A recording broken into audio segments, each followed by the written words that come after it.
My name is Travis Smith. I'm a senior at Liberty University, and I'm currently enrolled in Psych 491, Capstone in Psychology. And this is my week 7 assignment, interview reflection with a professional.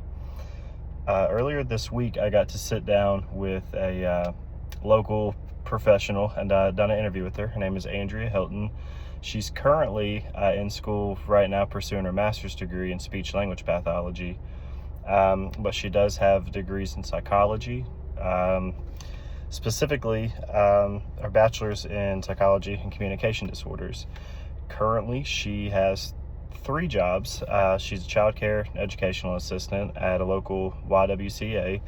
She's a reading interventionist during the school year at an elementary school. And she's also doing an internship at a local occupational therapist called Many Miracles as she's pursuing her master's in speech language pathology. Excuse me. So I sat down with her and we talked a little while, and I asked her, what is her job duties for what she's doing right now. So again, as a child care assistant at the YWCA, Andrea said she is responsible for taking care of other individuals' children, age range 2 to 4, 3 to 5 years. It's kind of straightforward what she does. She takes care of the kids, usually 10 to 12 in a classroom with her at all times. She feeds them and changes them and plays with them, things like that, reads books with them, things like that, that you typically would if you were a child care assistant. As a reading interventionist during the school year at an elementary school, she takes on what she described as like 4 or 5 kids at a time. Right now, I believe she's gearing up to go for children in 3rd grade. Last year it was 2nd graders.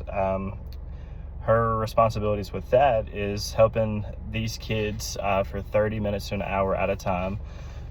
She helps them learn to read and write correctly. A lot of those kids that she works with have some difficulties intellectually, whether it's not being able to pronounce their syllables correctly or spelling especially, different things like that. She works with them to help grow intellectually with those kids, and a lot of them are struggling right now, especially in the reading area. A lot of the kids that she's with, she said a 2nd grader last year had the reading comprehension of like a kindergartner kind of thing, and she helps these kids grow to their grade level on reading and writing. Her internship with Many Miracles is an occupational therapist down in our local area here in Bristol. She's been working with them for the last 4 or 5 weeks, going for her master's degree in school. She's been assisting one of the main SLPs there with a lot of the kids that are there. She didn't specify exactly how many kids at the time she has at Many Miracles. Of course, it's appointment based. I assume 1 or 2 at a time. She helps those kids that can't swallow correctly when they're eating, feeding, again, pronouncing their syllables correctly, things like that. But a lot of those kids especially have some pretty severe mental disabilities. A lot of them are, she described as severely autistic. There's a couple that are like that.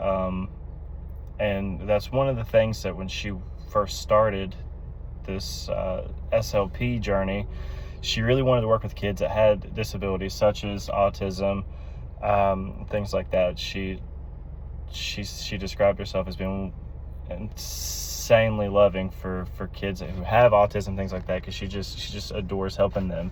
She loves those kind of kids, with those kind of disabilities specifically. She described that a lot of her responsibilities in assisting, the speech part is receptive and expressive comprehension and articulation. So she's super happy to be able to work with those kids at Many Miracles and SLP for her degree, I should say. Again, I asked her, what do you like about your field of study? What do you like about the jobs that you currently have? And she said she just loves working with kids. Again, like she was super expressive in her love for working with children, and she didn't necessarily have an age range of the kids that she does like to work with, but she said she loves kids that are young, 2 to 4 years old, 3 to 5, really any kid in their adolescence. She just loves to be able to help them grow mentally and physically, and she just loves when she gets a kid who can't hardly read whatsoever, anything, and then working with them towards the end of a school year, just seeing how well that kid, or how much that kid has grown, and how well they are adapting to their reading comprehension and things like that. She was so expressive about how she loves working with kids. I did ask her what the most challenging aspect was in her field of study or in her daily jobs, and she said without hesitation, behavior, which is probably the most obvious thing, but I mean, it was no hesitation. She said behavior. A lot of the kids, she said, at her school that she works at during the school year specifically, a lot of those kids come from low-income families, which is kind of huge in our area right now. The poverty rates are kind of insane, and she said a lot of those kids who have the most issue with their speech or with their learning in general are kids from low-income families whose parents were not necessarily able to work with the specific child, when they were younger, and help them develop their speech and things like that. And I'm sure there's a variety of factors that, that come along with that. It's not necessarily that the parents don't want to parent anymore kind of thing. It's more just a variety of factors. And she said the number one thing with that is a lot of kids have terrible behavior. And she said that makes it even harder for her job at the school, or even at the Y. The kids, with terrible behaviors like that, they're not willing to learn. She said that it's hard to get them to sit still and to pay attention to what's going on and to help them grow and things like that. She said that's the most challenging part of her jobs by far, bar none. And she also said it was tough on her mentally when she sees a kid that she just absolutely knows has the ability to progress at like an insane rate. She said it just upsets her, and it's hard on her mentally to see that kid that doesn't want to put any effort in. She sees that these kids are more than capable of getting better and learning intellectually, growing, everything like that. She just says it hurts her mentally to see these kids that just don't really care.